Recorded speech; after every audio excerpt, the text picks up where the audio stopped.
Hi everybody, today we're going to be showing you how to play the game Vegas. This game came out in 1974 for Milton Bradley, and it is for 2 or more players.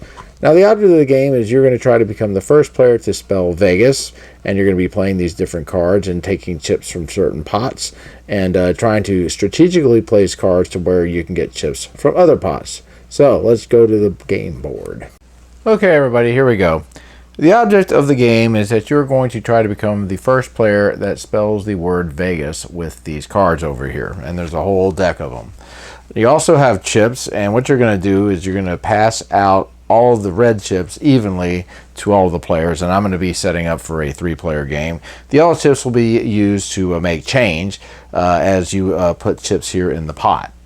So here are the main cards that are going to be in the game. They're going to be the cards that spell Vegas. Now the cards are also going to have a point value on here, and you're going to be using the point values throughout the game to try to get chips in different pots. You also have what is called the Zap card, and you'll be able to use this card to remove another player's card from play when he lays it on the table. And I'll show you how that works here in just a little bit. So you're going to go ahead and divvy out all of these chips, and then everybody is going to go ahead and place 1 chip in each of these pots over here. Now you also have on the game here a little spinner over here, and this is going to reveal what the key letter is. The first player is going to be the dealer, and what he's going to do is deal the cards, but he's also going to have first dibs at the wheel. He's going to be spinning it every time until somebody ends up spelling out the word Vegas and ending the round, and then the next player will be able to have the opportunity to be the dealer.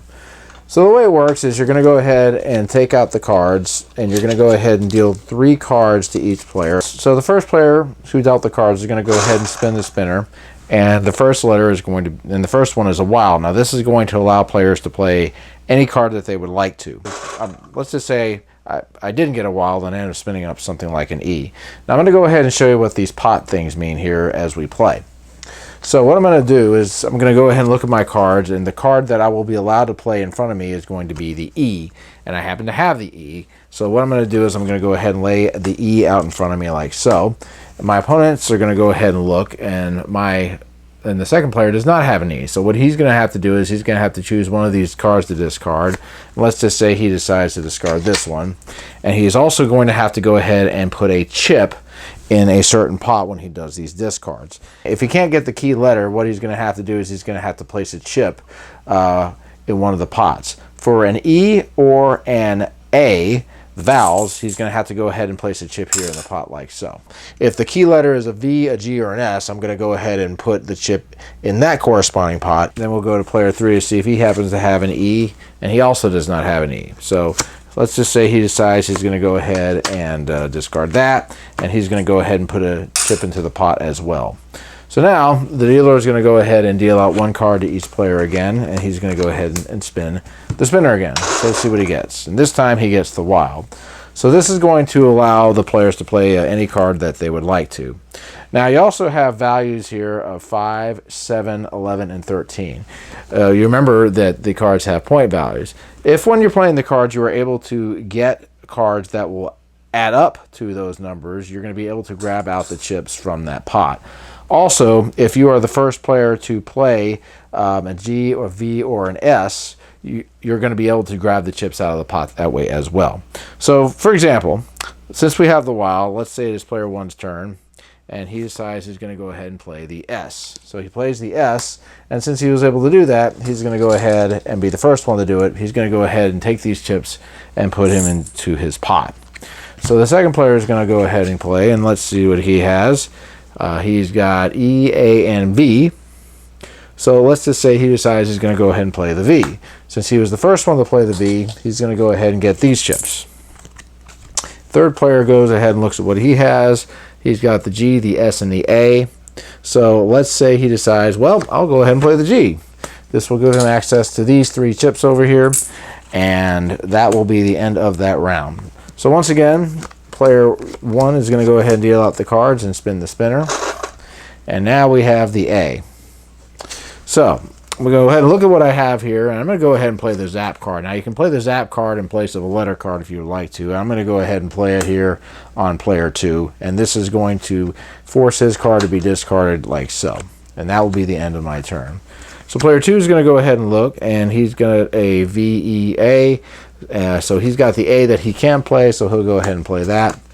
And then player 3 looks, he also has an A, so he's going to go ahead and play the A over here like so. And then once again, we're going to go ahead and go on and continue going. Now you'll note here that player 1 managed to score a total of 5 points. So this is going to go ahead and give him access to this pot over here that says 5. He'll go ahead and add that into his pot. And so anyway, the game is going to continue going on like this until somebody has successfully spelled the word Vegas. First thing that's going to happen is he's going to get any of the chips that are put here into the pot. He'll get those and put them to the side. And also get any chips from any of the players that scored less than him and the difference. So player 1 got 4, 5, 9, 10, 11, 12, 13, 14, and let's just say player 3 got 5. So player 3 would owe player 2 9 chips. So he would go ahead and pay him those chips. And player 1 would go ahead and do the same thing. So now what happens is you're going to take all the cards, reshuffle them, and then the second player is going to now be the dealer, and he's going to go ahead and deal the cards and spin the spinner and get first dibs at what cards is going to get laid down. And you're going to play rounds like this up until the last person who has not yet dealt or spun the wheel gets to go. And when that round is finished, that will trigger the end of the game. Everybody will go ahead and count up all of their chips. And whoever has the most amount of chips is going to win the game. And that, folks, is Vegas. So my final thoughts on Vegas.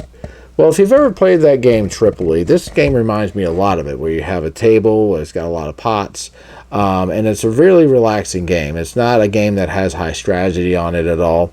It's just a simple little game that has a pot chips component to it. And personally, I kind of like it. It's definitely not a heavy game. It's not a gambling game like you would expect to see from something like a game called Vegas.